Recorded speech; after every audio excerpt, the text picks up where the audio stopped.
nossa aula. Bom dia, mais uma vez nós estamos aqui para poder falar sobre teoria geral da empresa e nós vamos dar continuidade à nossa aula da semana passada, na qual nós estávamos falando sobre registros, processo decisório e as instâncias que existem, né? Então, nós falamos sobre a questão da junta comercial, decisão singular, depois a turma dentro da junta, a decisão colegiada de 3 vogais, e por último, nós teríamos o plenário, né? Nós teríamos o plenário aí para poder analisar essa questão. E o plenário já é composto de 11 vogais até no máximo 23. Ok? Então, essa seria aí uma grande jornada, né? Que existe para poder estar conseguindo algum pleito na via administrativa. Tá certo? Bom, eu gostaria de iniciar aqui com mais uma ênfase desse processo. Eu fiz aqui no Jamboard, tá? E vocês vão dar uma analisada para vocês verem que tanto que ficou legal, tá? Principalmente essa questão do processo decisório. Essa questão do processo decisório aí, ela é muito importante para que vocês possam não se perder, né? No momento em que a gente estiver falando sobre o processo decisório na questão, tá? Deixa eu encontrar aqui.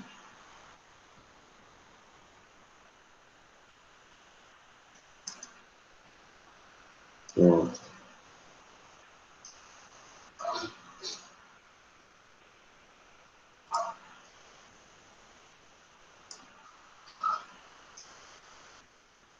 Então, vamos lá. Vou fazer o compartilhamento de tela. Legal?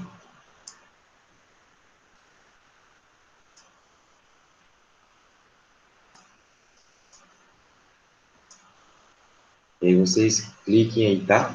Já sabem como é que é o caminho, né? Ótimo. Vamos lá. Então, aqui, ó, vocês podem perceber que existe todo um sistema, uma estrutura para poder dar conta, né? De conduzir tudo aquilo que ficar determinado dentro do Ministério da Economia, tá ok? Então, o Ministério da Economia, ele vai elaborar um decreto ou uma portaria sobre aspectos gerais. Isso vai ser passado para quem?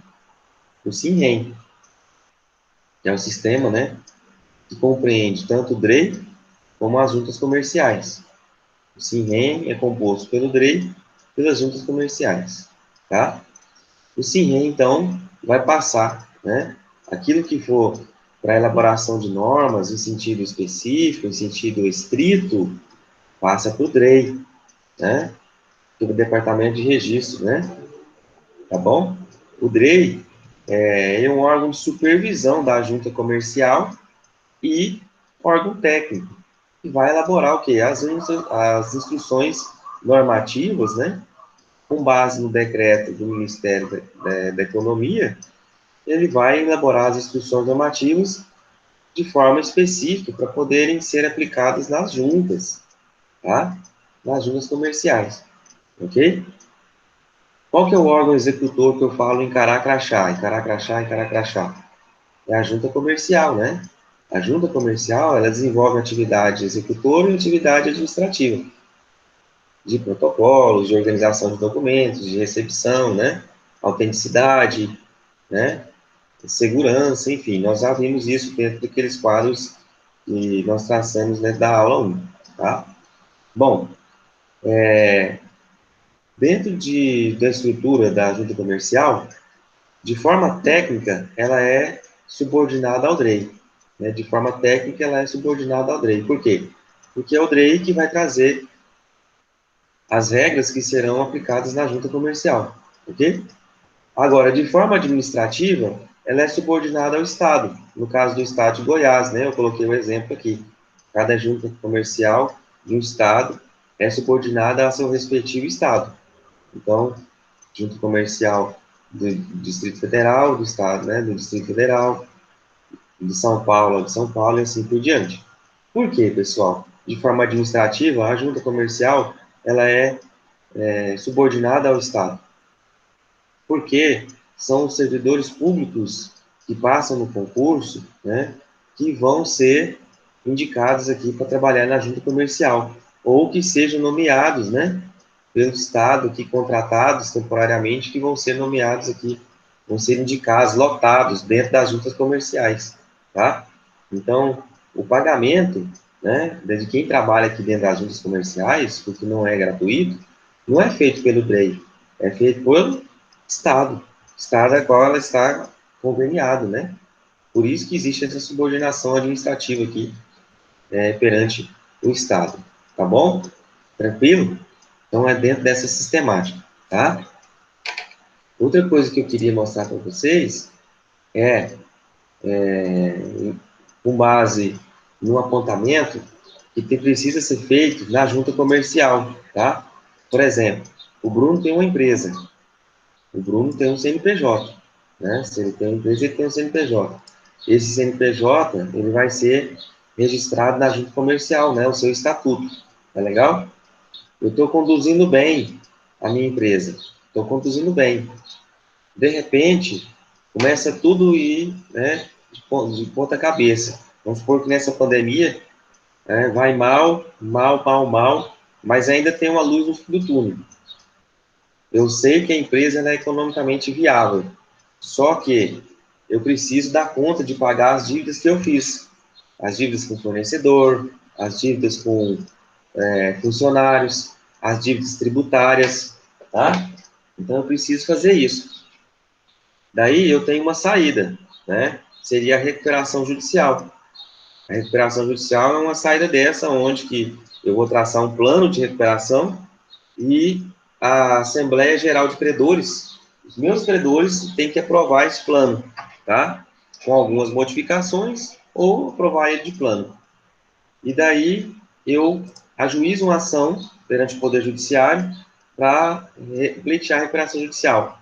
Ela é aceita pelos credores, porque o juiz não é o juiz que vai trazer se a recuperação judicial deve ter, né, sucesso ou não. Ele vai analisar toda a documentação e verificar se a documentação está ok, e aí ele defere, né, o pedido de recuperação e nomeia um dia para a Assembleia, tá? Aí a Assembleia Geral de Credores é que vai fazer a decisão se vai trazer, né, o deferimento do plano ou não. Bom, estou em recuperação judicial, deu certo. O que tem que acontecer? Tem que haver uma informação para a junta comercial. O juiz vai mandar expedir um ofício para a junta comercial agora fazer uma verbação, tá? Constando lá que a empresa agora ela está em recuperação judicial. A junta comercial, quando ela recebe essa informação, ela tem que fazer o quê? Ela tem que publicar no Diário Oficial do Estado, né? Ou, em caso do Distrito Federal, no Diário Oficial da União. Publica, tá? Para quê? Para que, né, no momento em que o juiz aceitar o pedido de recuperação, isso aqui é uma informação pública, então vai ser publicado num diário. Aí os credores poderão verificar essa informação, falar, opa, vou me habilitar lá nessa recuperação, tá? Beleza? Da mesma forma, é a falência. Vamos supor que a recuperação judicial não deu certo e convalesce, o nome jurídico correto é convalescer. Convalesce em falência, então vira uma falência, certo? Bom, o juiz tem que expedir o ofício para que isso seja comunicado à junta comercial, tá? Ou eu já entro direto com falência, né? Se torna uma massa falida. Então, isso tem que também passar pelo registro na junta comercial, tá ok? Beleza? O terceiro e último ponto, tá, que eu quero falar com vocês, é esse daqui, ó. Terceiro e último ponto. Bom, dentro dessa perspectiva aqui, esse quadro ele vai falar sobre os recursos, né? Só para a gente ficar ciente aqui como é que vai ficar essa questão. Tá legal? Então, olha só. Nós temos ali no quadro, em cima, do lado esquerdo, né? PJ versus administração pública. Então, dentro do que nós vemos em relação à questão de discussão na via administrativa perante os órgãos, né, da junta comercial, a turma, o plenário, nós estamos falando de dois participantes somente, não é verdade? Dois participantes. Cadê um terceiro julgador imparcial ali? Não tem, tá? Não tem esse terceiro julgador imparcial, ok? Então, quer dizer, aqui nós não temos a figura do juiz, né? Cadê o juiz aqui? Nós não temos, tá? O juiz aqui, nesse caso, uma terceira pessoa, né? Que vai ali ter condição de falar, não, não é bem assim não, tá? Nós não temos, ok? Nós não temos, beleza? Então, existe uma certa, né, parcialidade dentro da via administrativa. Por isso mesmo que nós vemos uma garantia que está lá no artigo 5º da Constituição, que é a inafastabilidade de apreciação, né, das causas pelo Poder Judiciário, tá? Nós vimos que a Constituição, ela garante isso aí, tá bom? Bem, o que eu quero firmar aqui com vocês? Essa escadinha, tá? Essa escadinha aqui. Então, eu tenho uma pessoa jurídica, ok? E eu vou fazer um pedido de arquivamento junto à junta comercial. O pedido de arquivamento, como vocês sabem, é um protocolo, né? É um requerimento. Arquivamento é o nome técnico que a gente dá para isso. Bom, vai ser analisado pelo presidente, ou quem a ele indicar, né? Ele indefere. Quando ele indefere, eu posso apresentar o meu recurso para a turma, né? Ou pelo plenário, para o plenário, dependendo da causa, né? Dependendo daquilo que eu estiver discutindo, tá? Então, eu vou ter 30 dias para poder apresentar o meu recurso, né? Ou, desculpa, 10 dias para poder apresentar o meu recurso, ok? E vai também ser intimado o procurador em 10 dias para ele poder manifestar a sua contra-argumentação. Aí, a turma, né, ou o plenário, vão ter aí 30 dias para decidir. Dessa decisão colegiada, eu também posso apresentar, em última instância, um recurso especial. Vou ter 10 dias da publicação da decisão, tá? E também o procurador vai ter 10 dias para ele trazer essa contra-argumentação, e o ministro da Economia, ou quem ele indicar, vai ter 30 dias para poder ele fazer a apreciação. Ok? Tudo bem? Então, esse aqui é o organogramazinho do recurso. Lembrando que eu posso fazer um pedido de reconsideração aqui, tá? E eu posso fazer um pedido de reconsideração aqui também, ok? Eu posso fazer esse pedido de reconsideração. Então, falar ao presidente, vê aí, cara, não tá certo essa decisão, volta atrás, beleza? Ficou isso aqui em branco, ó, tá? Ou, no caso, seria o recurso, né? A turma, para a turma, o pedido de reconsideração ao invés do recurso para a turma, tá? Ô, turma, olha isso aí direitinho, né? Tal, beleza? Então, esse aqui é o organograma final que eu gostaria de traçar com vocês. Bom, alguma dúvida? Alguma pergunta? Podemos prosseguir? Tá tudo certo? Tranquilo?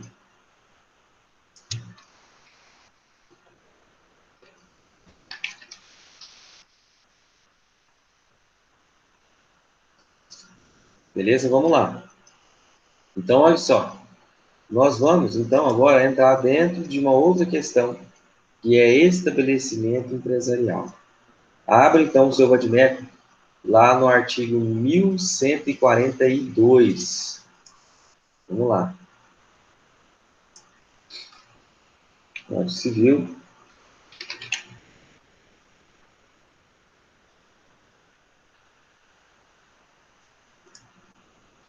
Professora, 1100 e... 42. Tá ok, obrigada.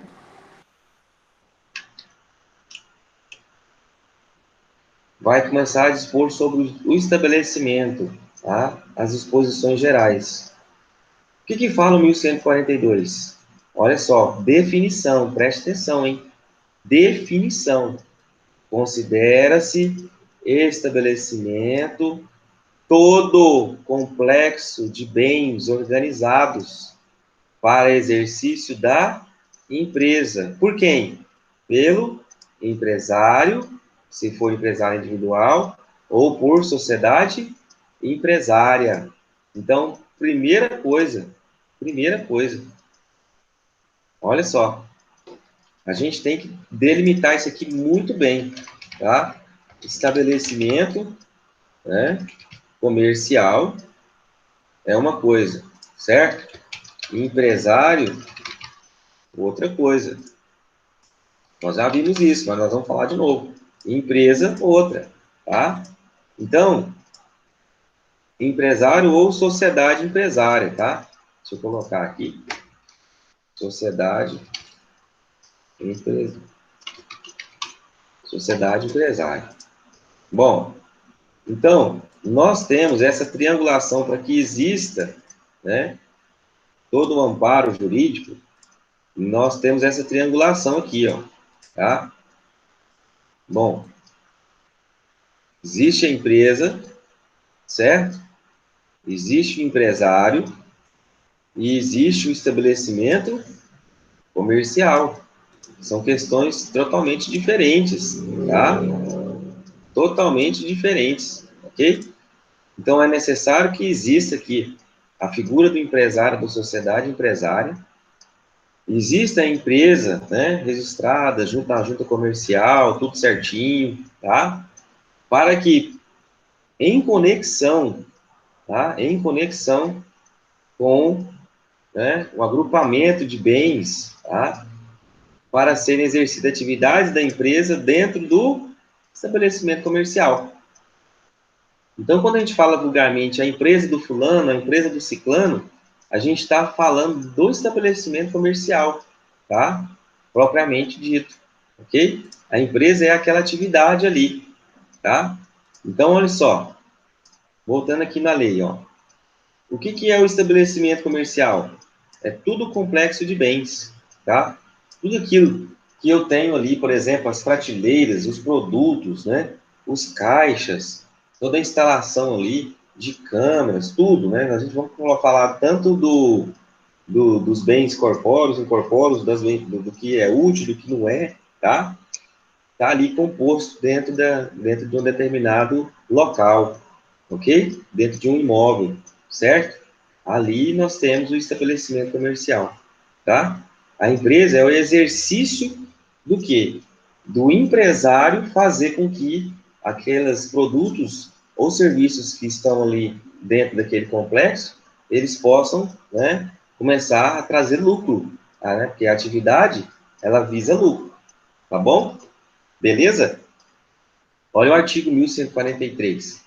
Pode o estabelecimento ser objeto unitário de direitos e de negócios jurídicos, translativos ou constitutivos, que sejam compatíveis com a sua natureza. Então, o estabelecimento comercial, ele não precisa ser propriamente composto de bens corpóreos, né? Pode ser o quê? Uma empresa que trabalha com venda de ações, né? Trabalha com seguro, tá certo? Trabalha com consórcio. Então, dentro dessa perspectiva, que trabalha, né, com organização de empresas, né, e assim por diante. Tá legal? Então, o leque é muito grande aí, tá? Artigo 1144. O contrato, que é o contrato social, tá? Que tenha por objeto a alienação, usufruto ou arrendamento de estabelecimento, só produzirá efeitos contra terceiros depois de averbado à margem da inscrição do empresário ou da sociedade empresária no registro público de empresas mercantis e de publicado na imprensa oficial. Ou seja, quando nós estamos falando que existe algum empecilho, tá? Empecilho no bom sentido, tá? Seria aí alienação, usufruto ou arrendamento do próprio estabelecimento comercial, né? Existe ali alguma questão que ainda, né, faz com que aquele estabelecimento ele não está livre, desembaraçado, para que ele possa ser registrado na junta comercial. Bom, o que acontece? Só vai produzir efeitos dentro da junta comercial, né, quando essa situação ela tiver sido comunicada no registro público de empresas, tá? Quando ela tiver sido registrado na junta comercial, ok? Então, isso é para fins de segurança, para fins, né, de efeitos jurídicos, para que nada fique omisso, que nada fique escondido, tá bom? Dentro da criação de uma empresa, tá legal? Bom, vamos lá mais um pouquinho, depois a gente volta para o material. Artigo 1145. Se ao alienante não restarem bens suficientes para solver o seu passivo, a eficácia da alienação do estabelecimento depende do pagamento de todos os credores, ou do consentimento destes, de modo expresso ou tácito, em 30 dias a partir da sua notificação. Então, aqui já entra em umas outras questões que a gente vai falar também, mas um pouquinho já detalhes, por exemplo, de quando a pessoa está em dificuldade ou está alienando o seu estabelecimento para poder conseguir dinheiro, tá? E aí existe a necessidade de comunicação, né? Do consentimento expresso ou tácito. Por que expresso ou tácito? Eu sou obrigado a notificar os meus credores, né? Da alienação, para não evitar fraude de execução, né? Evitar qualquer situação que venha depois a trazer uma objeção para a justiça. Então, eu notifico, se eles falarem, né, vai ser por expresso. Se eles não falarem, então quer dizer que eles consentiram, tá? Então, é dentro dessa perspectiva aí, ok? Bom, a gente faz uma pausa aqui no artigo 1145, porque depois vai falar sobre outras questões que agora não é o momento da gente falar sobre isso, tá? E daí, a gente passa para o registro, tá bom? Olha só, o artigo 1150 fala o seguinte: o empresário e a sociedade empresária vinculam-se ao registro público de empresas mercantis a cargo das juntas comerciais, e a sociedade simples ao registro civil de pessoas jurídicas, o qual deverá obedecer às normas fixas daquele registro, se a sociedade simples adotar um dos tipos de sociedade empresária. 1151.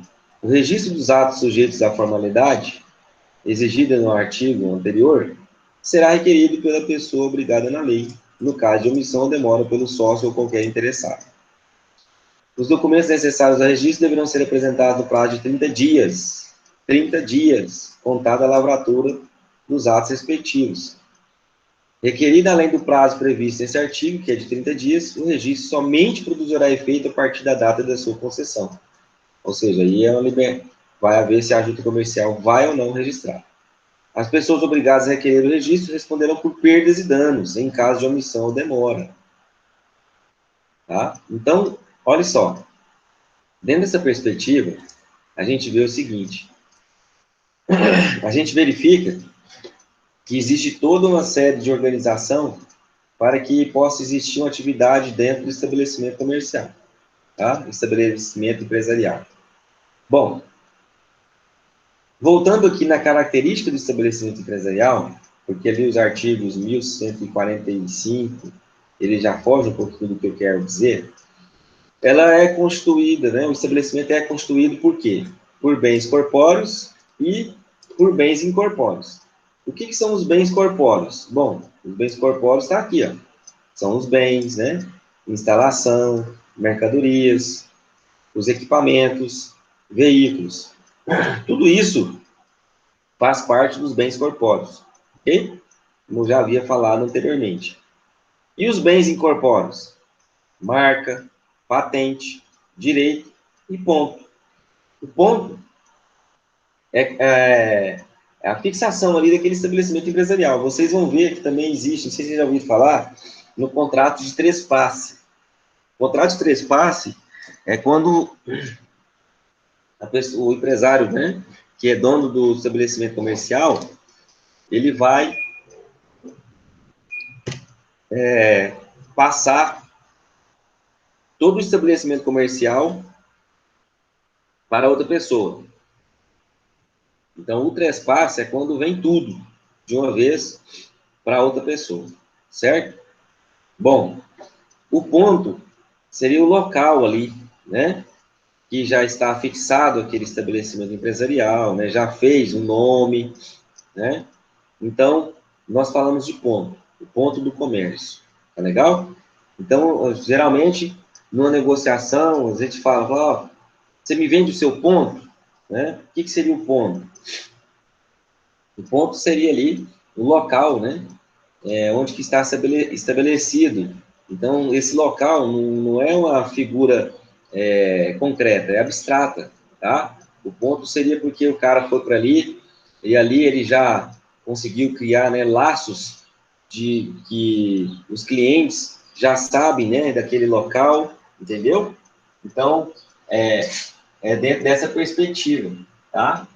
Criação do ponto. O ponto, lógico, que é associado, né, com o imóvel, né? O imóvel onde que vai ali ser estabelecido a atividade empresarial.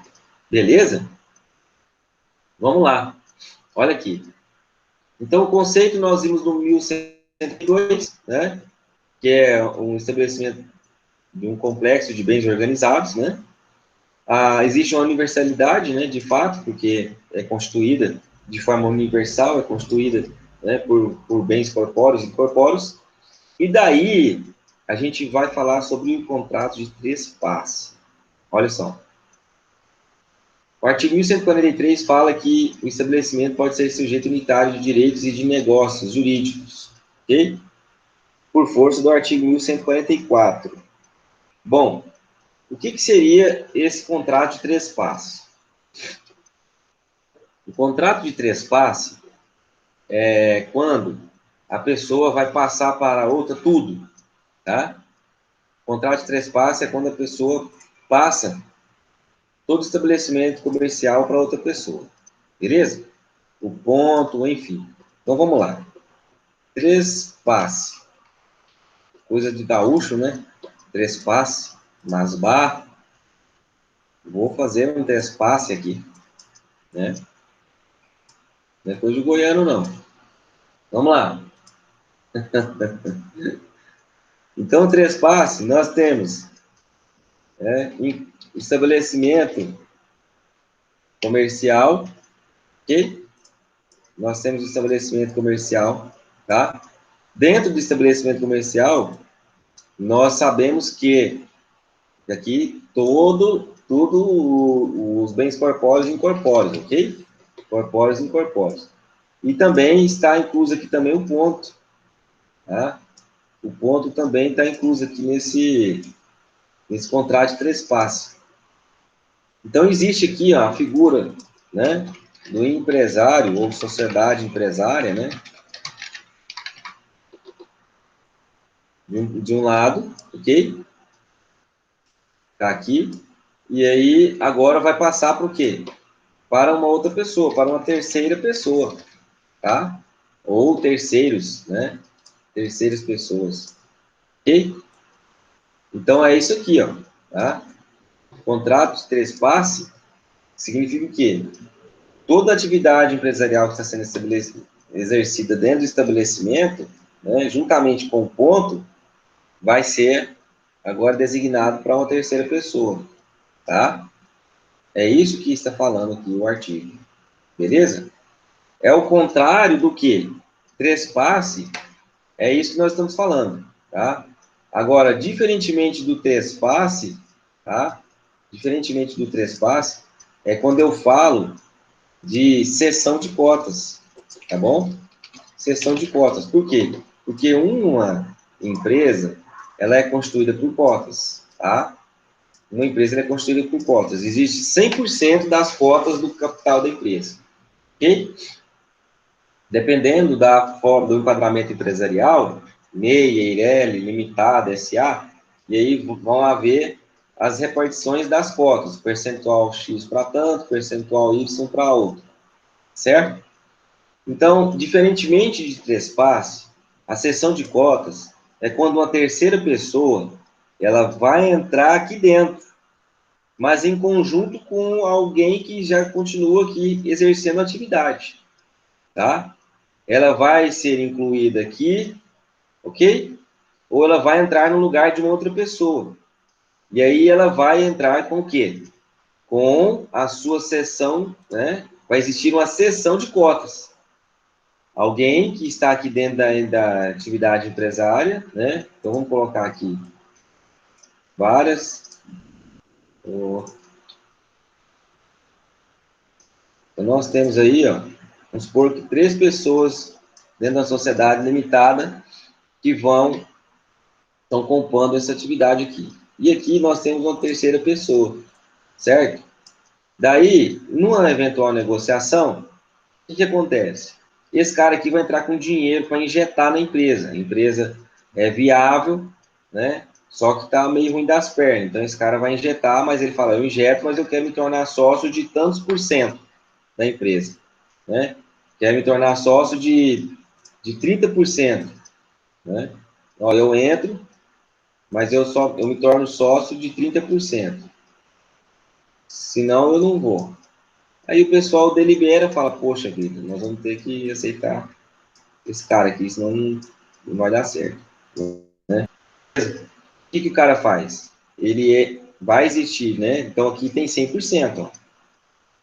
Vamos supor aqui que tenha, né, 20% de um, 20% de outro, 60% de outro.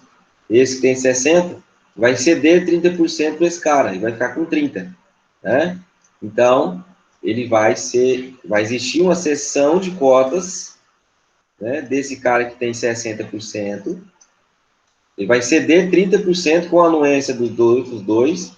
Lembrando que aqui, né, quando esse cara for fazer cessão, esses aqui têm privilégio, né, de querer, né, a cessão dessas cotas, tá? Então, aqui nós temos o A,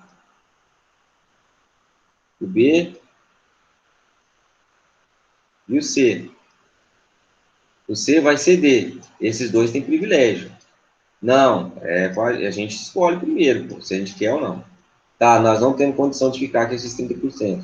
A gente aceita o outro cara entrar. Beleza. Então, o outro cara vai entrar com os 30%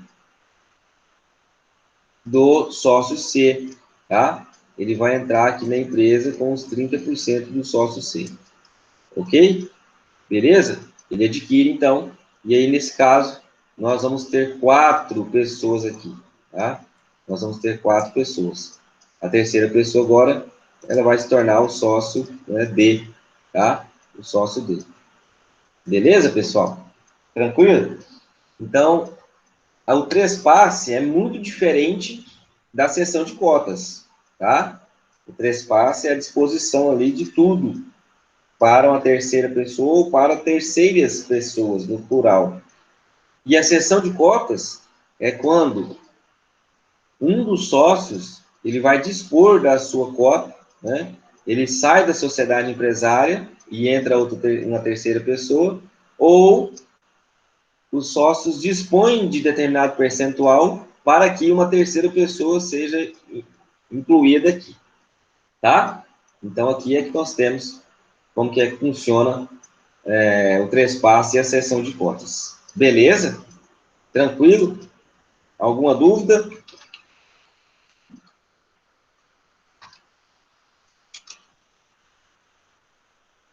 Vamos lá, então. Continuando. Dentro dessa questão do trespasse, tá? Nós temos aqui, ó, como é que funciona, né? Quais são os efeitos do contrato de trespasse, tá? Olha só. O contrato de trespasse, né, ele tem os seus efeitos. Em relação a terceiros, tá? Está lá no 1144 do Código Civil. O que fala o 1144 do Código Civil? Vamos lá? Olha aqui. O contrato que tem por objeto a alienação, usufruto ou arrendamento de estabelecimento só produzirá efeitos quanto a terceiros depois de averbado à margem da inscrição do empresário ou da sociedade empresária no registro público de empresas mercantis e, lógico, que seja publicado. Então, quer dizer, para fins de efeitos para terceiros, o contrato de trespasse, ele só vai produzir quando ele for registrado, né, na margem de inscrição do empresário da sociedade e publicado. Isso tem uma observação muito importante aqui, ó, que pode ser objeto de questão de prova. Pergunta: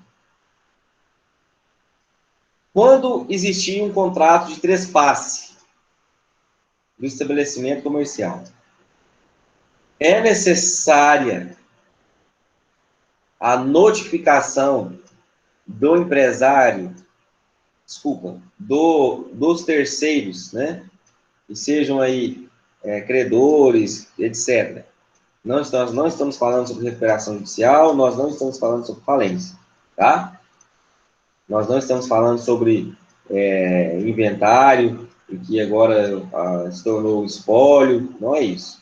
Estou falando dentro da negociação normal, tá? Entre pessoas livres, capazes, beleza? Então, o contrato de trespasse, ele precisa da anuência de terceiros para registro e publicação no Diário Oficial? E aí, o que vocês me respondem? Precisa ou não? Vamos lá? Tem alguém aí? Ou ligaram? Professor, desculpa, o senhor pode repetir a pergunta, por favor? Ó, o contrato de trespasse.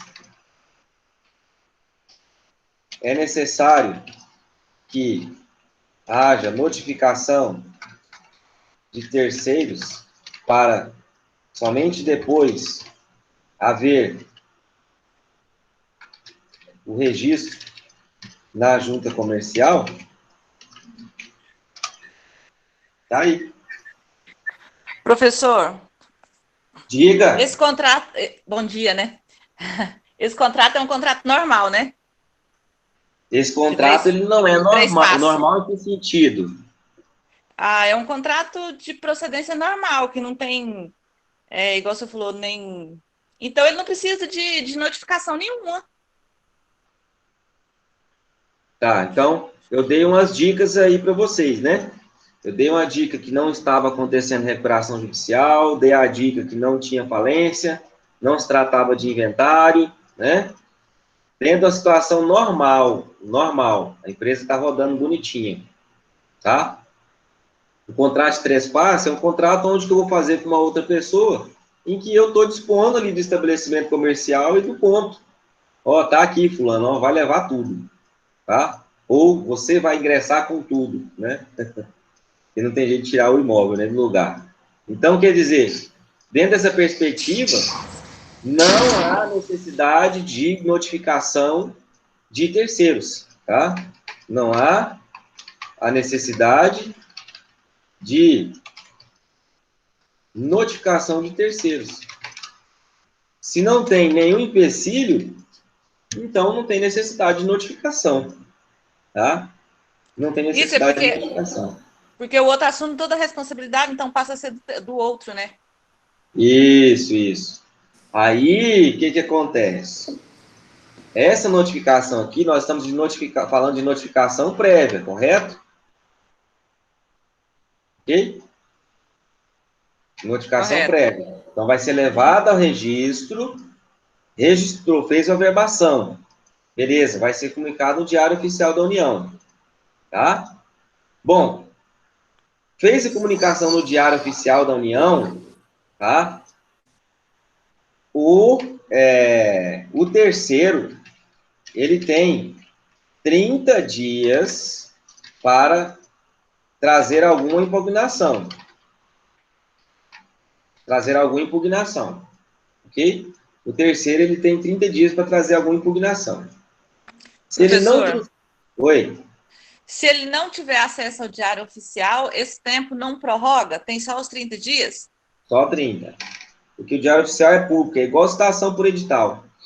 Certo. Então, ele não Tá? tem como usar esse argumento lá na frente? Não, não Beleza. tem. Se em 30 dias, né, ele passar, vamos supor, né,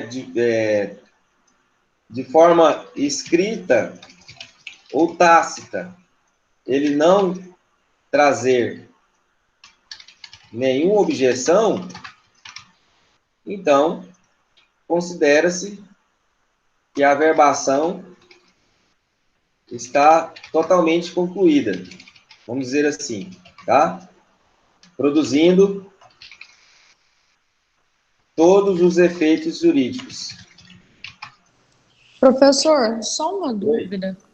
Tem muitos casos que a pessoa vende o estabelecimento para outra, ou todos os produtos, e não faz esse contrato de três partes. E quando não é feito, a sucessão empresarial também é realizada, caso se for entrar na justiça, um funcionário, alguma coisa assim?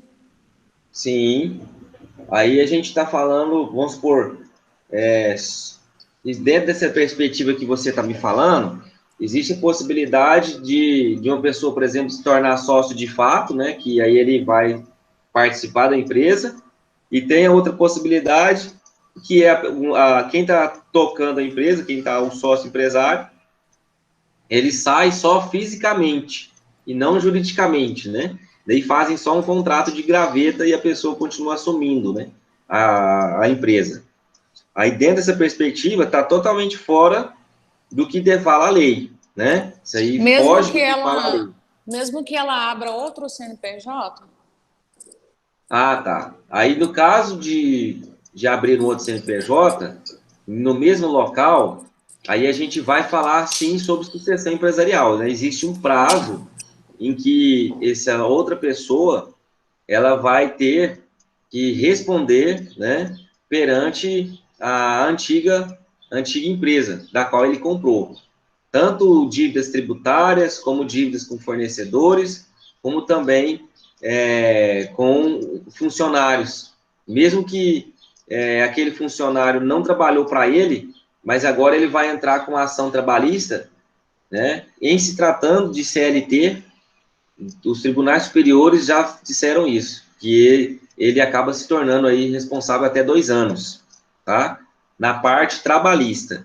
Agora, na parte tributária e na parte de fornecedores, né, de civil, aí já muda um pouquinho, porque tem que ver como é que foi o contrato. Professor, Oi? é por 2 anos, não é 5? Eu falo quem?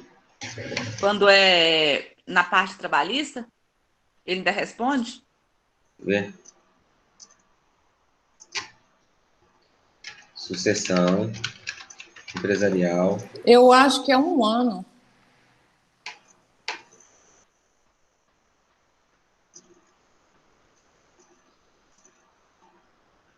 Vamos já tirar isso tudo aqui agora. Não deixar nada para trás. Então, 5 anos é muito, viu?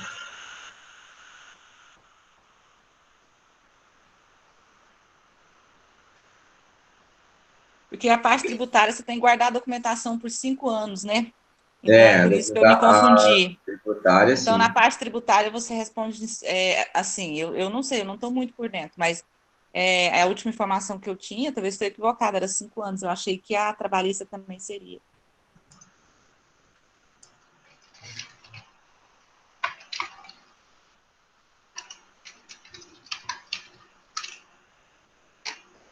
Você tem Mas que, tá tem que certo, ele só guardar. tem. O funcionário só tem 2 anos para poder questionar, então é 2 anos mesmo. Mesmo que você seja o atual dono. Deixa eu só confirmar, porque agora me também trouxe uma dúvida. Eu não tinha, não preparei a aula nesse sentido e agora eu estou com dúvida também. Vamos lá.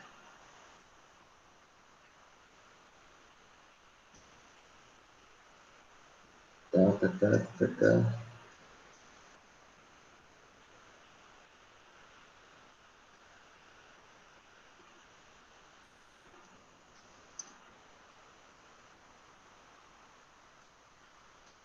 Mas, gente, não é possível.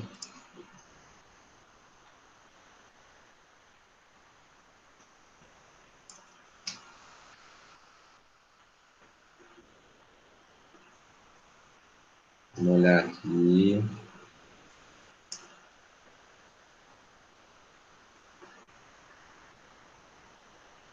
Vamos lá. Então, aqui, no artigo 1146, fala no Código Civil, né? Não é a legislação trabalhista. Ainda conforme a regulação, a empresa antecessora continua responsável solidário pelo implemento das dívidas até o prazo de 1 ano contado do vencimento da dívida, caso a dívida ainda não esteja vencida, contada a publicação da transferência dos ativos de uma sociedade para outra. Isso aqui no caso da responsabilidade civil, né? Isso aqui é na responsabilidade civil.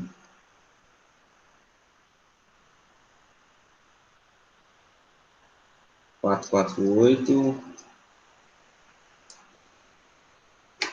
Vamos lá, CLT. Estão vendo aí, né?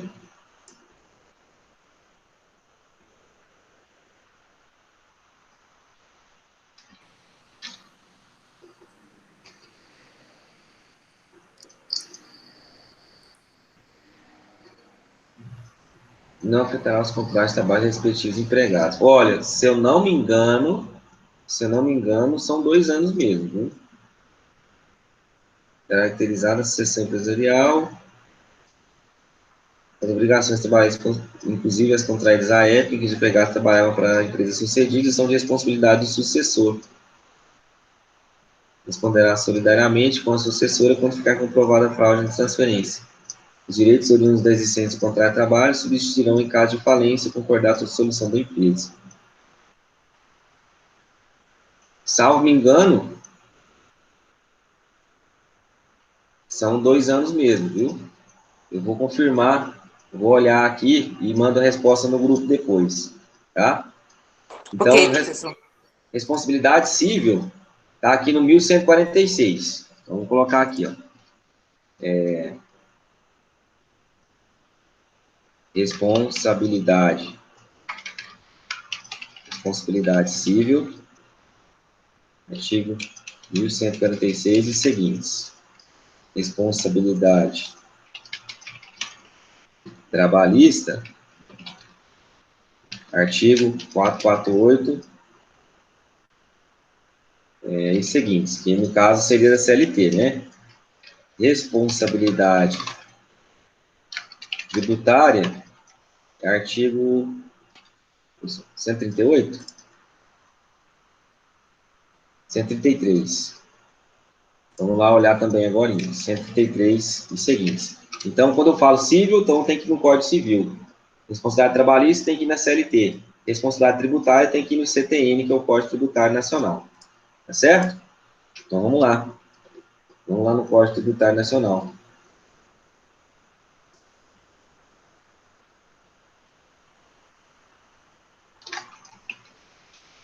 Artigo 133.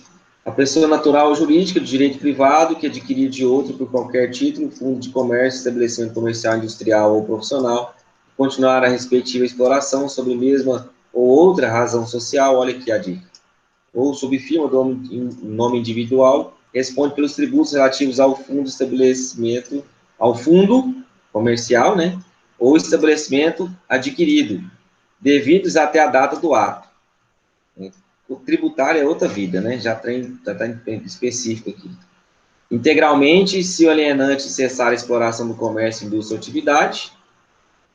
Subsidiariamente, com o alienante, se este prosseguir na exploração ou iniciar dentro de 6 meses, a contar da data da alienação, nova atividade no mesmo ou em outro ramo de comércio. E aí vem, né, no caso de processo de falência, filial, caso de recuperação judicial, né, tá aqui, ou em caso de parentes, né, a linha reta até quarto grau, consanguíneo ou afim. Então, tem toda a especificação aqui do artigo 133. Ok? Beleza? E aí, vem se tratando de recuperação judicial de dívida tributária, né? Essa dívida aí é quinquenária, 5 anos. Tá? Beleza, pessoal? Então, eu fico na responsabilidade, vou ver se no intervalo eu já consigo localizar isso aí para vocês. Tá? Fica a minha responsabilidade de localizar. Bom, dentro dessa perspectiva, a gente tem aqui, ó, né? Continuando falando sobre o contrato de trespasse, nós temos, em relação a terceiros, artigo 1144, que nós falamos agora há pouco, sobre, né, a necessidade de notificação prévia do terceiro antes da verbação. Não existe essa necessidade, não existe. Caso o terceiro queira trazer alguma impugnação, algo que ele entenda que seja do direito dele, que ele tenha que realmente fazer, ele vai ter esse prazo de 30 dias após a publicação no Diário Oficial, tá? Deixou passar os 30 dias, acabou. Beleza? Em relação aos credores, ó, artigo 1145 do Código Civil, artigo 94 da LF e 129 da LF. Vamos lá, então, analisar esses artigos aqui.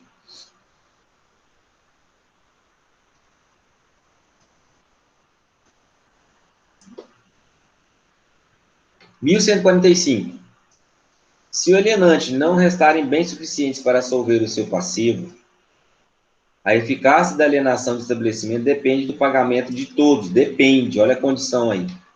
De todos os credores ou do consentimento desses, de modo expresso ou tácito. Então, quer dizer, aqui, nessa situação, quando a empresa não está redondinha, tá? Não está redondinha. Ao contrário do que nós falamos no exemplo anterior. Aqui existe a necessidade de notificação prévia, tá? Dos credores. Ok? Então, vamos fazer essa observação aqui, ó. Quando haver a alienação do estabelecimento comercial com dívidas, é necessária a notificação prévia dos credores, tá? Para saber se eles aceitam ou não. 30 dias, notificou, não falou nada, tchau e benção. Já pode mandar bala, tá? Agora, opa, peraí, ué, vai passar para quem? Quem que é esse cara que vai comprar? Não. Não vejo que ele vai ter condição, algum, né, alguma situação, algum embaraço aí. E aí, nesse caso, o credor ele vai ter que fazer o quê? Ele vai ter que apresentar um requerimento na junta comercial falando da sua impugnação, porque ele não aceita, né, que seja vendida essa empresa para outro, tá? Sem antes acertar com ele, ou sem antes existir uma garantia, entendeu? Então, existe toda essa situação.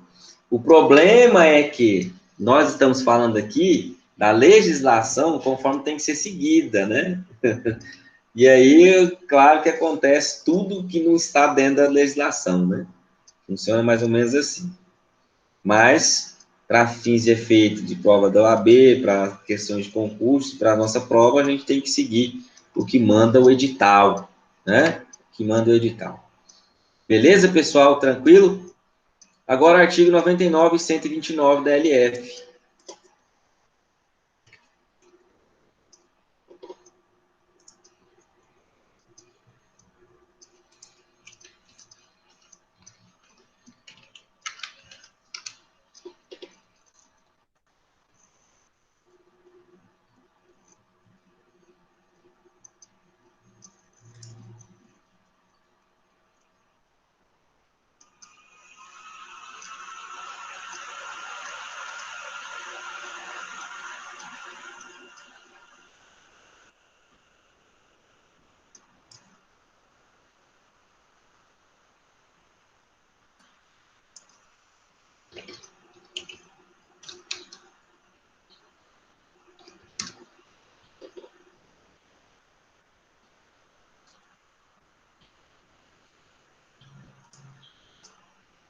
Vamos lá ver o que fala o artigo 94.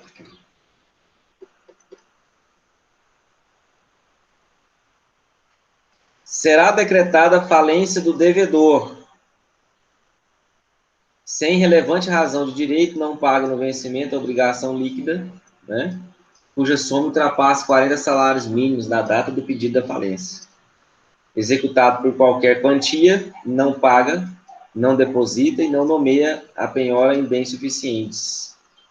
Pratica qualquer dos seguintes atos, exceto se fizer parte do plano de recuperação. Proceder à liquidação precipitada de seus ativos, realiza por atos inequívocos, né, o objetivo de retardar pagamento, transfere estabelecimento a terceiro credor ou não, sem o consentimento de todos os credores e sem ficar com bens suficientes para solver o seu passivo. Tá aí. A linha C do inciso 3 do artigo 94. Tá? Em caso de falência, ok? Ou em caso em que o devedor esteja insolvente, tá? Insolvente, ele transfere o estabelecimento sem o consentimento. É aquela situação, a consequência do que pode acontecer, tá? Se ele tem dívidas e transfere para um terceiro, vamos supor, para um laranja, só para ele não atingir a pessoa física dele, por exemplo, tá? Sem deixar bens suficientes para solver a dívida. Vai ser decretado falência, ok? Vai ser decretado falência e pode haver, né, a desconsideração da pessoa jurídica. Tá legal? Esse é o que fala o artigo 1094. Bom, e o 129? Vamos lá.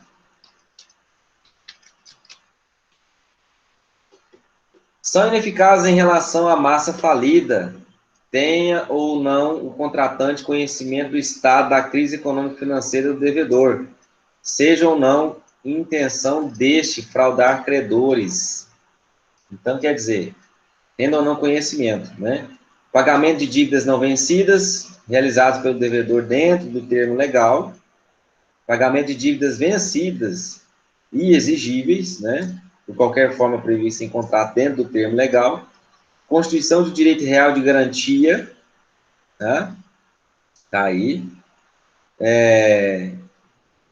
A prática de atos a título gratuito, 2 anos antes da decretação de falência, renúncia à herança, a venda ou transferência de estabelecimento feita sem o consentimento expresso ou o pagamento de todos os credores a esse tempo existente, não tendo restado ao devedor bens suficientes para solver o seu passivo, exceto se no prazo de 30 dias não houver oposição dos credores, após, claro, de serem devidamente notificados. Tá? Tudo bem? Então, também aí nós temos a situação de notificação dos credores quando o estabelecimento possui dívidas. Se não notificar, possui dívidas, e além de possuir dívidas, não deixa um passivo para que possa responder pelas dívidas, provavelmente vai ser decretada a falência, provavelmente, né, vai se tornar a massa falida. Ok? Beleza? Tranquilos? E quais que são, olha só, quais que são as obrigações em relação ao alienante, né? Sucessão das obrigações do alienante. Vamos lá? Artigo 1146 do Código Civil. O adquirente do estabelecimento responde pelo pagamento dos débitos anteriores à transferência, desde que regularmente contabilizados, continuando o devedor primitivo solidariamente obrigado pelo prazo de 1 ano, a partir, quanto aos créditos vencidos, da publicação, e quanto aos outros, da data de vencimento. Então, 1 ano daquilo que já está vencido, tá? A partir do momento que ele entra para o estabelecimento, e 1 ano da data daquela dívida que já foi feita para trás, mas que ainda não venceu, né? E aí conta-se 1 ano para frente. Tá legal? Não havendo autorização expressa, o alienante do estabelecimento não pode fazer concorrência ao adquirente nos 5 anos subsequentes à transferência. Que aí seria aquela cláusula contratual, né? Que tem que estar expressa no momento da negociação, que é a cláusula de não concorrência. Tá? Ok? Beleza, pessoal? Tranquilo? Então, vamos lá. Essa parte na parte civil. A parte tributária. Tá aqui, artigo 133, nós vimos agora há pouco, do Código Tributário Nacional.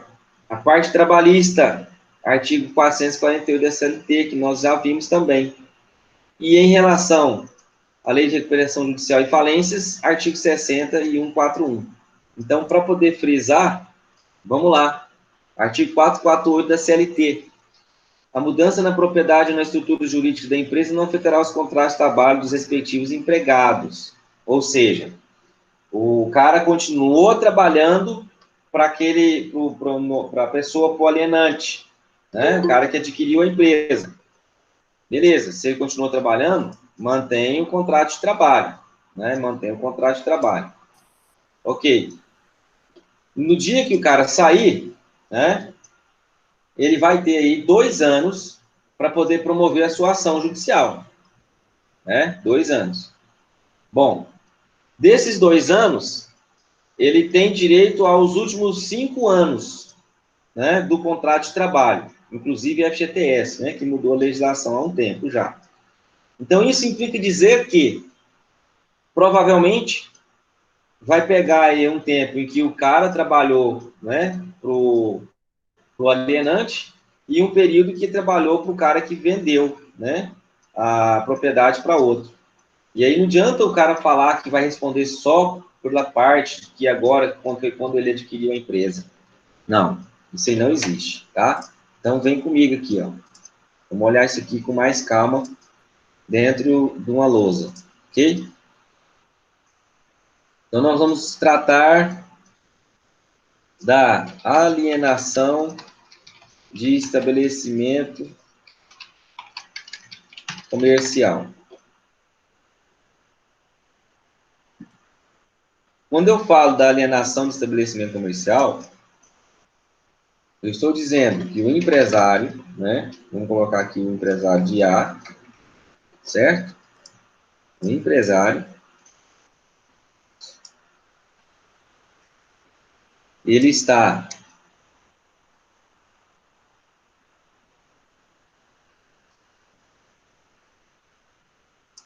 alienando, né? Alienação,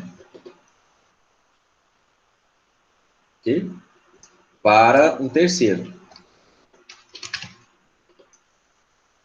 que seria o alienante, o B, tá?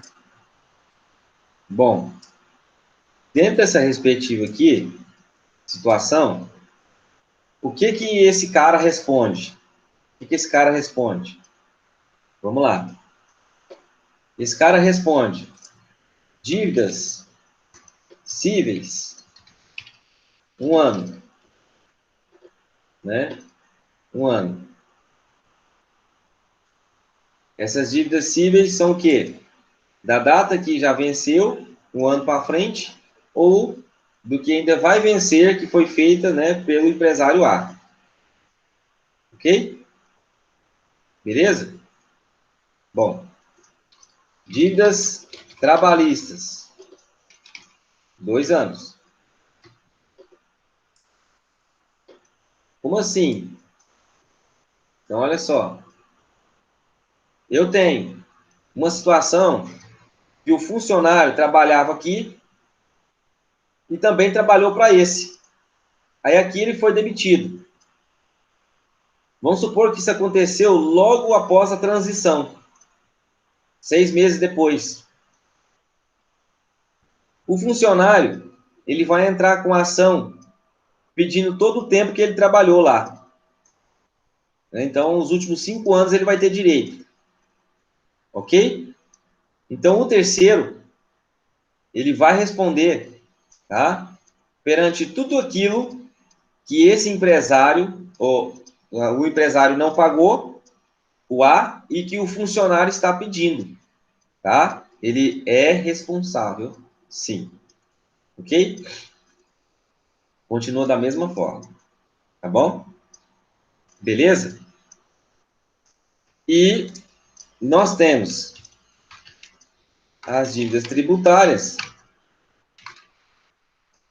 Caso não seja fraude, né? Não aconteça nenhuma fraude, que daí vai partir o crime tributário, né? Aí é diferente. 5 anos.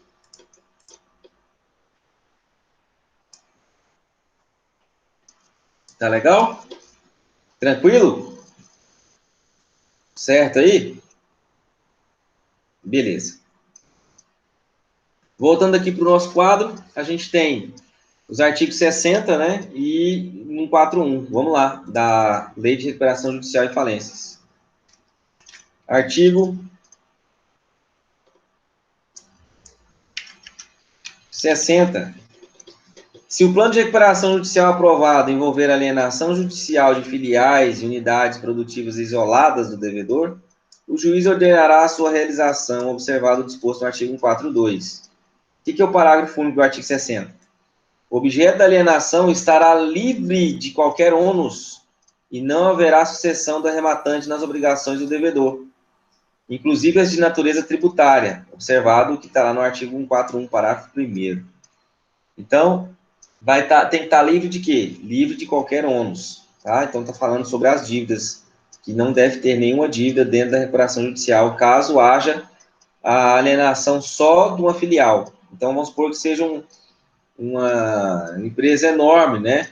Que está em recuperação judicial e tem várias filiais. Então, vai fazer a alienação de uma para poder saldar, né, parte da dívida, da recuperação, etc. E tal. E aí o juiz vai ver, peraí, tem dívida ou não tem? Não, tem dívida, então não pode vender. Tá bom? Artigo 141. Vamos lá. Artigo 141.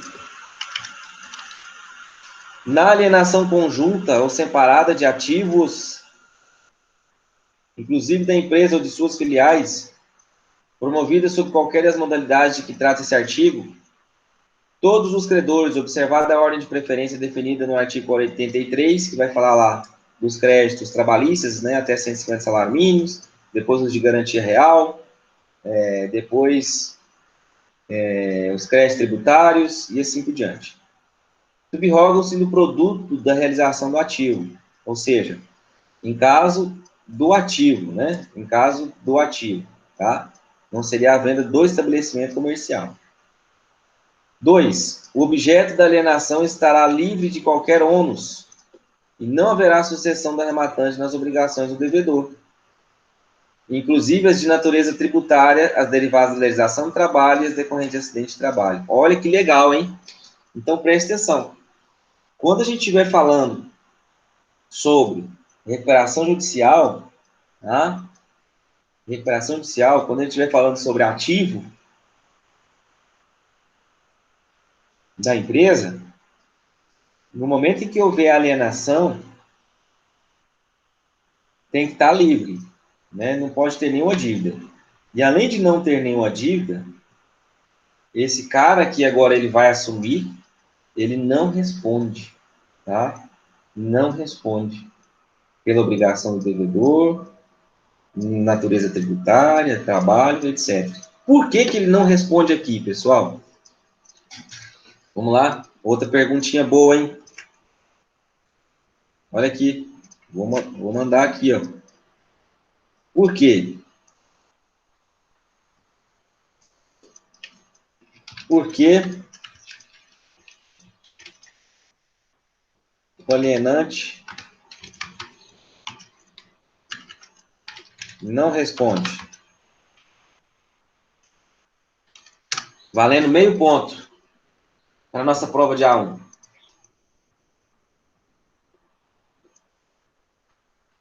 Fiquem com essa questão na cabeça aí, tá? Eu quero que vocês fiquem com essa questão na cabeça. A gente faz um intervalinho, daqui a pouco a gente volta.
E aí, pessoal?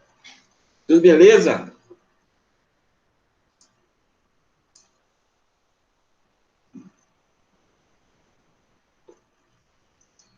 O que vocês me falam aí?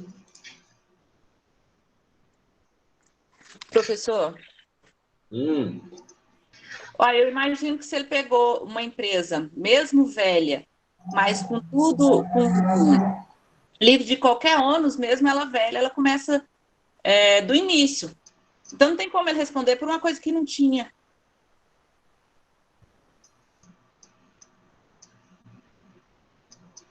hum, Ele pegou uma empresa antiga, né? Ele arrematou uma empresa antiga. Mas é como se você arrematasse um carro no leilão. No meu ponto de vista, é assim. boa. Tudo aquilo que tinha antes daquele carro do leilão ficou para trás, porque quando ele pegou aquele carro, tudo se finalizou ali. No meu ponto, Sim, no meu modo de pensar, é agora assim. já teve uma resposta aí bem contundente. Muito boa. Mais alguém? Que seja diferente a resposta. Né? Não? Tá. Então, olha só. Vamos prestar atenção aqui no que fala o artigo 141, certo? Inciso 2. O objeto da alienação estará livre de qualquer ônus. Se o objeto ele precisa estar livre, implica dizer que não existem dívidas. Não existem dívidas. Ou essas dívidas foram quitadas, ou essas dívidas elas estão arroladas dentro da recuperação judicial ou da falência, certo? Como se trata de um regramento específico, e uma vez que existe a recuperação judicial ela só vai ser deferida se existir viabilidade econômica da empresa.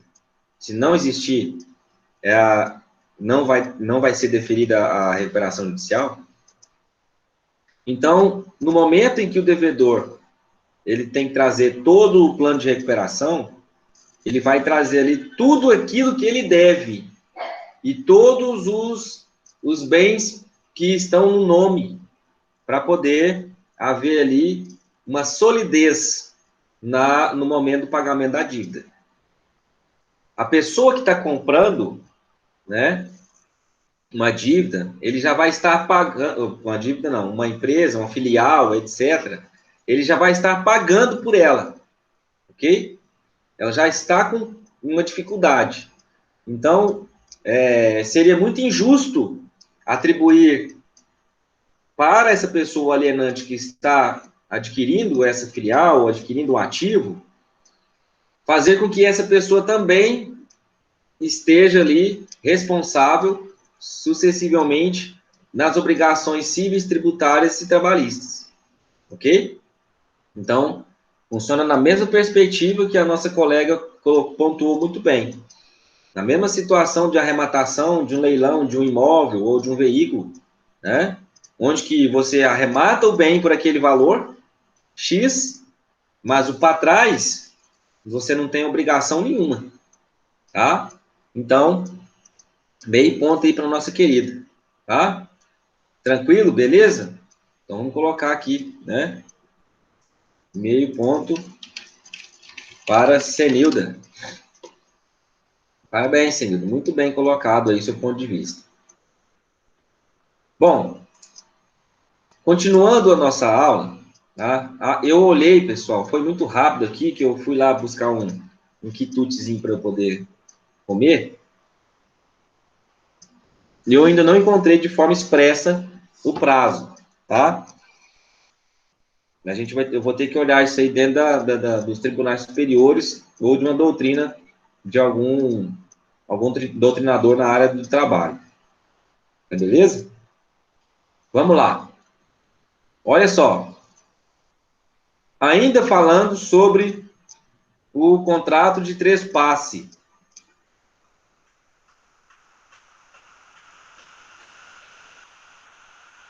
Vou abrir aqui para vocês. Espera aí um pouquinho.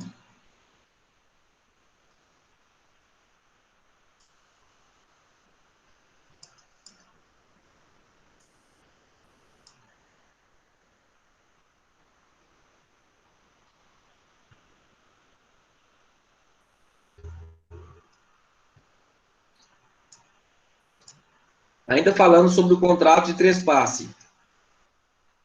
Nós temos aqui, ó, os requisitos e nós temos os efeitos. Quais são os requisitos para o contrato de trespasse? O artigo 1144 vai falar que é necessário que seja registrado, né, averbado na junta comercial, e vai ser necessário que o quê? Que haja publicação no Diário Oficial da União ou Diário Oficial do Estado. Outra situação, solvência do alienante ou concordância dos credores. Então, não existe notificação prévia antes do registro na junta, mas após o registro na junta, é necessário notificação, se caso existe uma situação de dívida da empresa e se o que tem de dívida com os credores, se tem passivo suficiente para poder fazer o pagamento dessas dívidas. É legal? Então, isso aí é muito importante, essa questão da solvência. Beleza? Quais são os efeitos? Bom, os débitos serão contabilizados e assumidos pelo adquirente, dentro daquela responsabilidade que nós vimos. Responsabilidade civil, responsabilidade trabalhista, responsabilidade tributária. Ok? Exceção, quando nós estivermos falando de recuperação judicial e falência, da aquisição do ativo. Artigo 146 da Lei de Recuperação Judicial e Falência. O que mais? Os contratos existentes para exploração são subrogados ao adquirente. Então, se ele está num ponto comercial, e esse ponto comercial é locado, tá? O ponto é locado.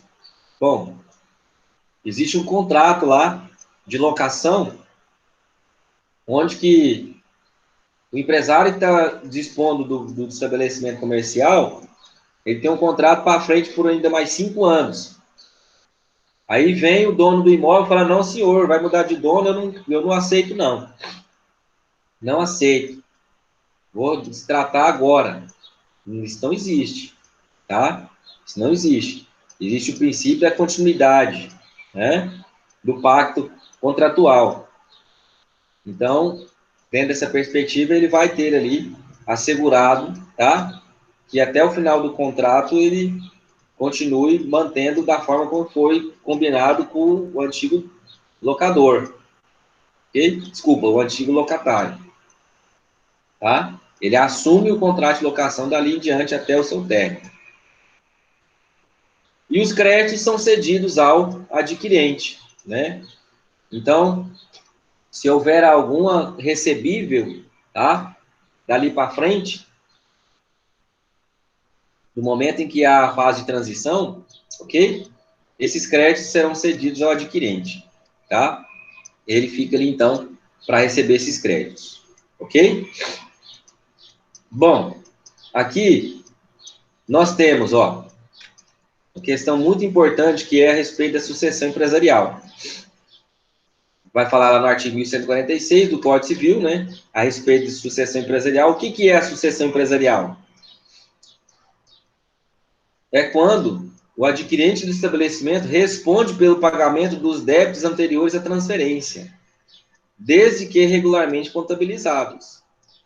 Continuando o devedor primitivo, que é o antigo dono, né, o antigo empresário, solidariamente obrigado pelo prazo de 1 ano. Ok? Tranquilos? Bom, aí vem a questão das exceções, que são as dívidas trabalhistas, que estão lá no artigo 448 da CLT, né? Que ele vai responder por todos os contratos de trabalho e obrigações trabalhistas, né? As dívidas tributárias, está lá no artigo 133 do CTN, ok? Que, nesse caso, poderá ser integral ou subsidiária, né? Vai depender de como que o alienante ele vai se portar, né? Se ele vai trazer alguma sonegação ou não, alguma informação falsa, etc. Aí entra na parte fiscal. Beleza? Tranquilo? E nós temos também em relação à falência, né? Quando na falência, está aqui, ó, no que se refere à falência e recuperação, não acarretará nenhum tipo de responsabilidade ao adquirente, tá? Muito importante isso daí. E aqui, ó, nós temos uma outra questão muito importante, que é a respeito do enunciado 233 do CJF. Quando o conjunto de bens transferidos importar a transmissão da funcionalidade do estabelecimento empresarial. Isso aqui significa dizer o seguinte: o artigo 1146, ele trata a respeito da transferência, correto? Então, no momento em que esses bens, né, eles reunidos, ele importar na transmissão da funcionalidade, ou seja, sem aqueles bens que estão lotados ali, a empresa, né, não consegue desempenhar a sua atividade, e aí tem ali bens, às vezes, bens importantíssimos para que isso aconteça. Por exemplo, uma empresa que trabalha no caso de manutenção e suspensão de veículos, não tem um elevador, né? Vai retirar o elevador. Tá, então, fica difícil para que ele possa exercer a funcionalidade do estabelecimento, né? Então, o que isso implica? Vamos lá? Vamos no enunciado 203 do CJF.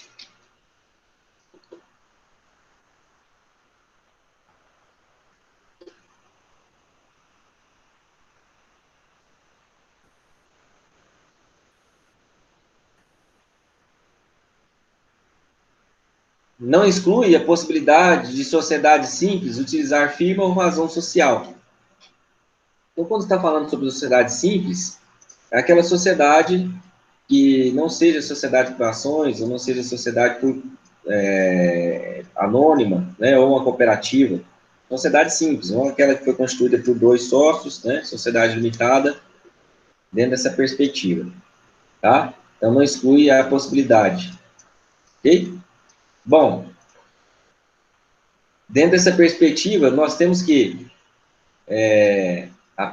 a sociedade simples, né, ela também vai fazer parte dentro dessa transferência, e quando se tratar de transmissão da funcionalidade, né, nós estamos falando do conjunto de bens, tá? E esse conjunto de bens implica dizer que sem os bens não tem como trazer uma atividade para a empresa. Se não tem como trazer uma atividade para a empresa, ok? Como é que ele vai responder por alguma dívida? Tá legal? É nesse sentido, tá? O enunciado 234.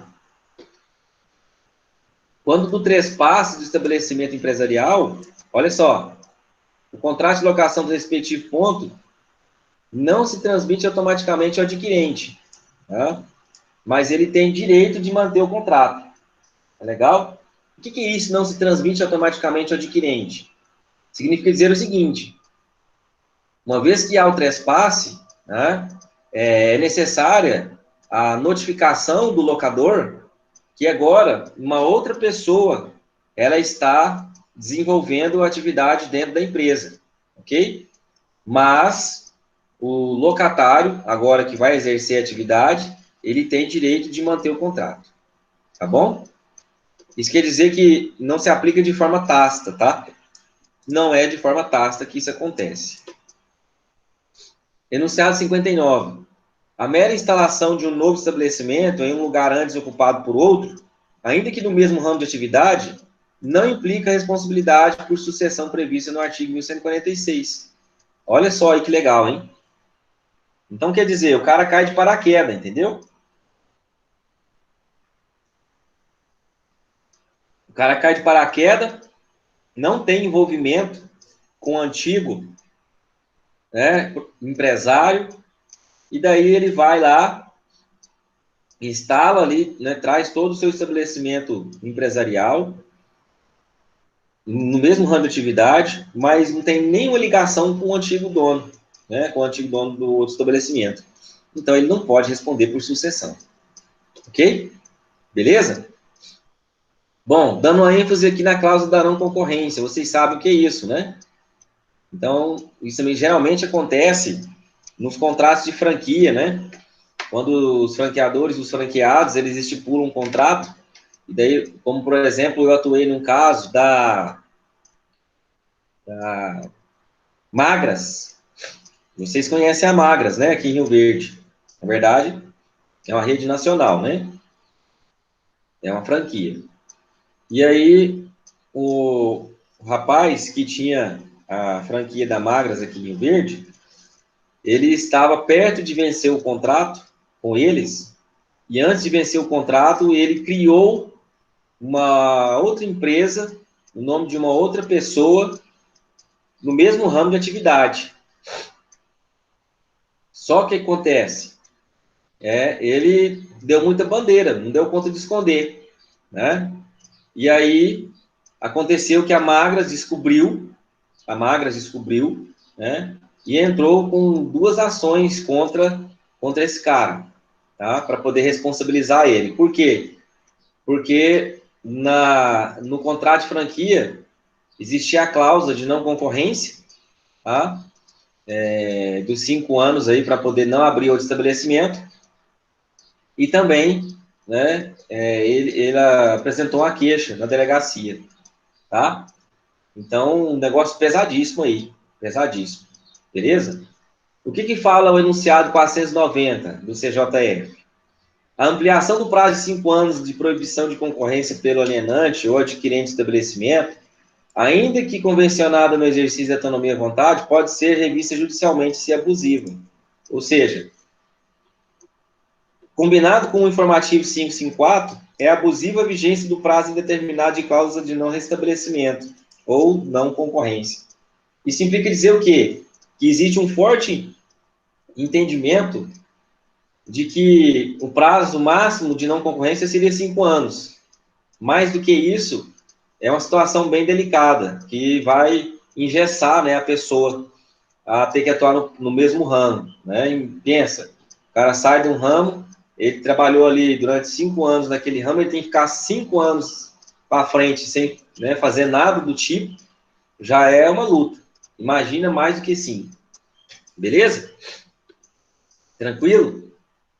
Bom, antes da gente fazer o exercício, tem outras questões aqui que a gente precisa verificar. Tá?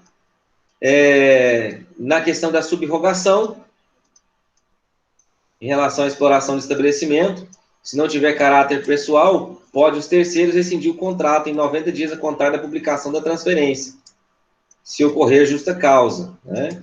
Ressalvada, neste caso, a responsabilidade do alienante. Então, essa questão de subrogação do adquirente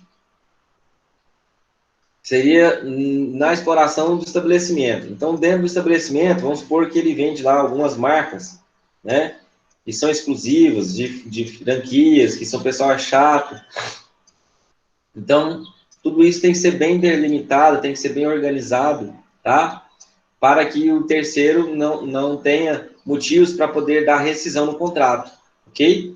A não ser, né, que o alienante ali, aquele que está adquirindo, ele se responsabilize, tá? De acordo com o que já existia determinado no contrato anteriormente com o antigo empresário, ok?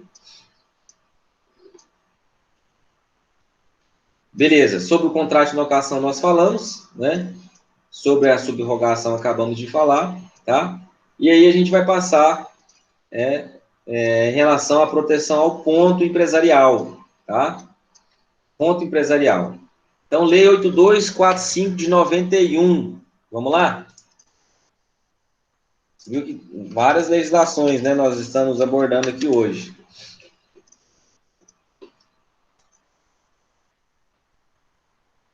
Dispõe sobre as locações dos imóveis urbanos e os procedimentos a ela pertinentes. Ok? Artigo 51, 52, 71 e 72. Vamos lá. Nas locações de imóveis destinados ao comércio, o locatário terá direito à renovação do contrato por igual prazo, desde que cumulativamente o contrato a renovar tenha sido celebrado por escrito e com prazo determinado. Então, vamos supor que ele fez com 10 anos, ele tem direito a mais 10. O prazo mínimo do contrato a renovar ou a soma dos prazos ininterruptos dos contratos seja de 5 anos. Tá? Então, se for um contrato de 2 anos e meio, mais 2 anos e meio. É o mínimo. O locatário esteja explorando seu comércio no mesmo ramo pelo prazo ininterrupto de 3 anos. Ele pode ter mudado de ramo de atividade, mas no mínimo de 3 anos para cá ele está no mesmo ramo. Ok?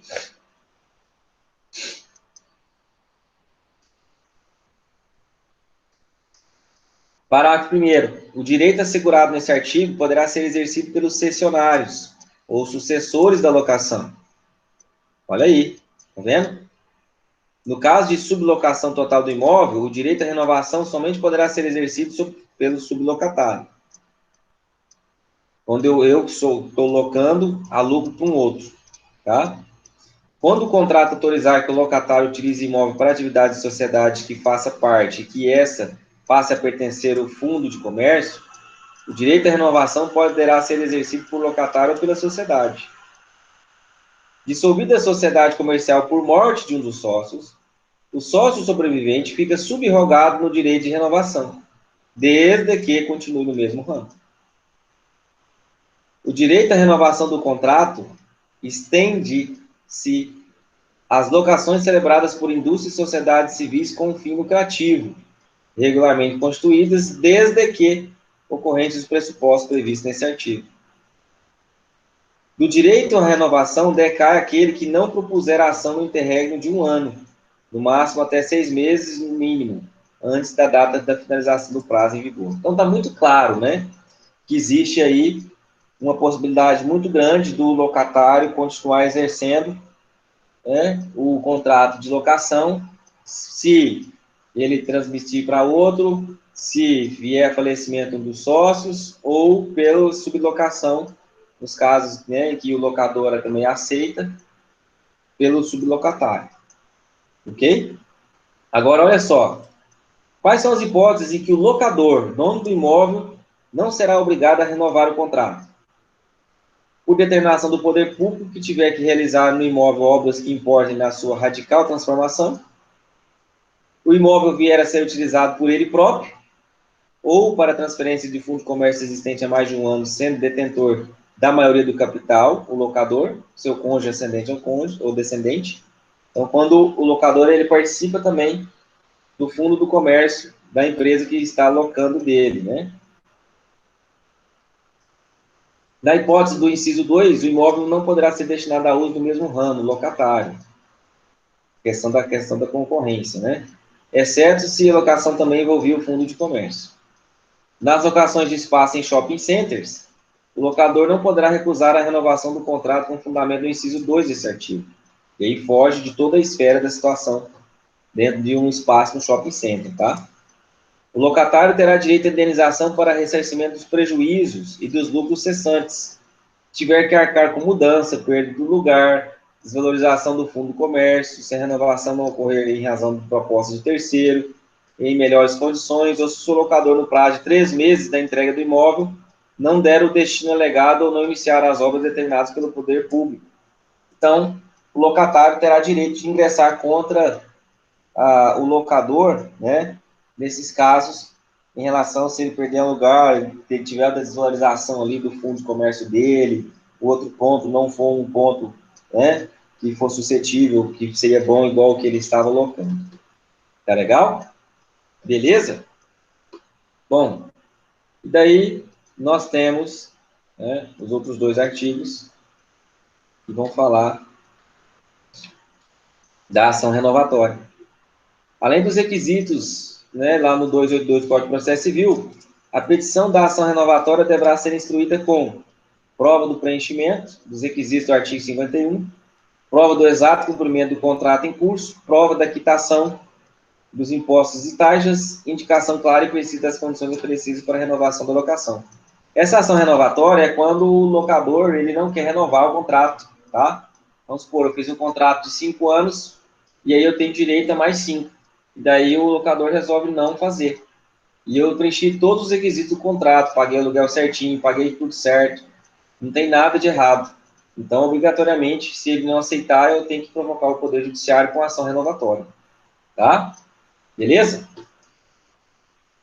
E aí vem a indicação do fiador, contrato a renovar, prova do fiador, se for necessário, né?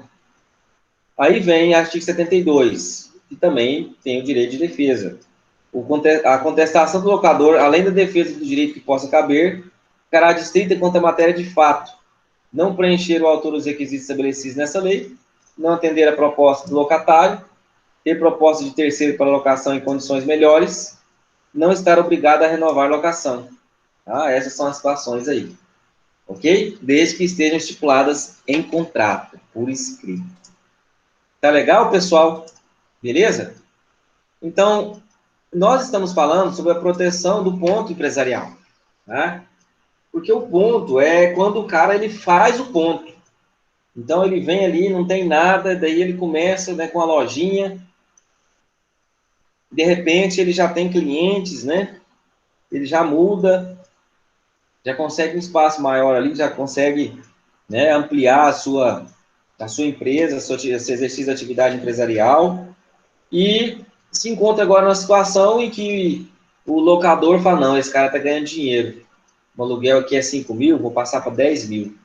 Não, aí tá de sacanagem, o cara quebra o cara, né? Entenderam? Então, seria dentro desse ponto, tá? Então, seria essa questão aí de proteção ao ponto empresarial, ok? Então, existe essa questão do direito, que está no artigo 51 que nós vimos, né?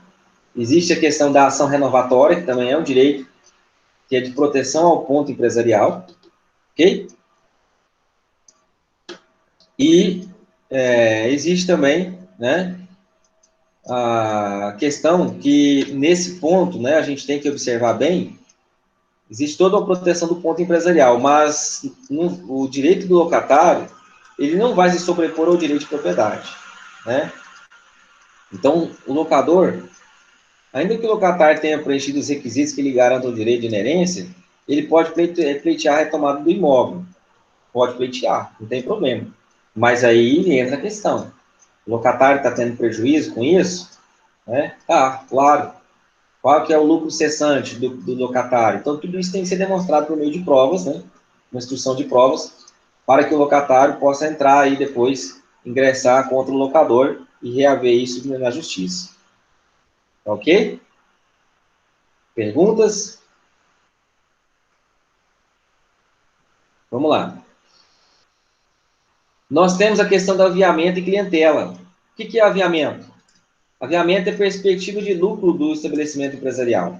O locador pode alegar isso. Fala, olha, aqui nesse ponto eu tinha perspectiva de lucro de 100 mil mês. Se eu for sair daqui, eu tenho que montar um outro ponto, não vou ter isso. Né? Então tem toda uma situação. Clientela, conjunto de pessoas que mantêm relações empresariais com o empresário. Ok? Pessoas que ele começa a ter relação, né? Que viram seus clientes. Tá legal? Tranquilo? Então, essa é uma outra questão que a gente precisa também observar, tá? Que pode ser alegado pelo locatário no momento em que ele realmente for, né, expulso ali do imóvel. Tá legal? Por retomada do locador. Bom, uma outra questão muito importante, né, é a penhora do estabelecimento empresarial. Súmula 451 do STJ, que veio, né, no Código de Processo Civil de 2015, no artigo 862, que é legítima essa penhora da sede de estabelecimento comercial, ou seja, para que o cara depois ele não venha a sair, né, levar o estabelecimento empresarial para outro lugar. que o estabelecimento empresarial é o quê? Engloba os bens corpóreos e incorpóreos, né? Então, o cara fala, peraí, a dívida é grande, geralmente isso acontece com questão trabalhista ou tributária. Então, a dívida é grande, eu vou sair daqui. Sair daqui. E se já existia uma penhora de estabelecimento comercial, fica difícil dele sair, hein? Fica muito difícil, mas isso aí tem que ser uma atuação rápida, tá? Bom, olha aqui. Contrato, para a gente finalizar a aula e partir para o exercício, ok? Contrato de trespasse. Responsabilidade do alienante. Dívidas vencidas e dívidas vincendas. 1 ano a contar do prazo de publicação do trespasse e 1 ano a contar da data do vencimento da dívida, que já foi realizada antes da alienação. Responsabilidade do adquirente. Passivo anterior à transferência, desde que contabilizado, 1 ano. Tá? Ok? Beleza? Então, gravem bem aí esse esqueminha aí. Tá? Muito bem. Então, pessoal, eu vou passar o exercício. Esse é um exercício mais complicadinho. Tá? É uma questão de prova de OAB. Para que vocês possam, ok? Analisar a questão e vocês vão responder de forma subjetiva, com justificativa e fundamento. Tá? Tá tudo certo aí?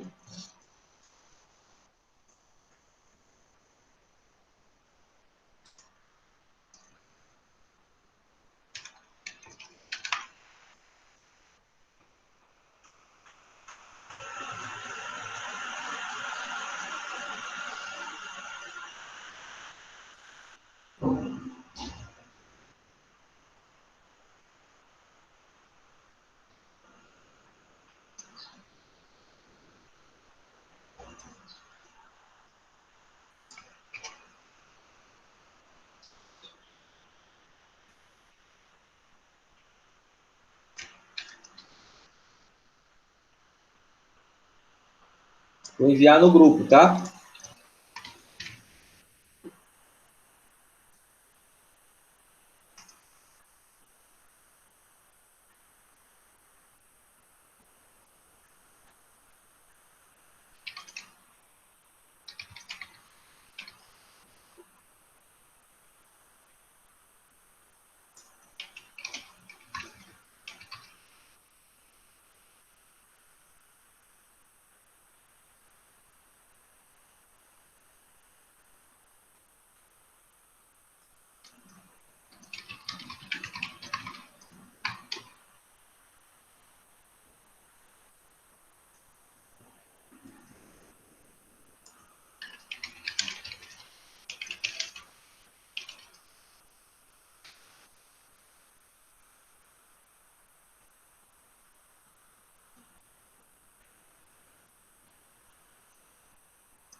Tá no grupo.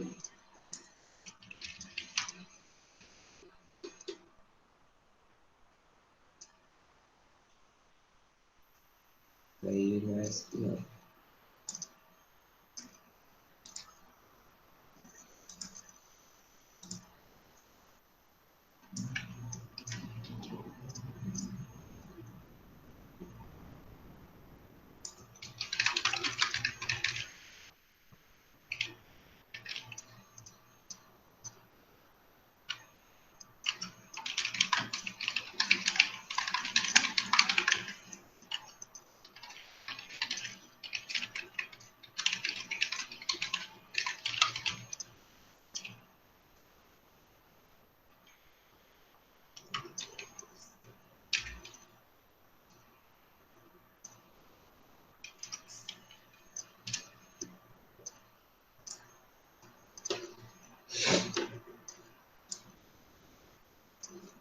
Prontinho, pessoal.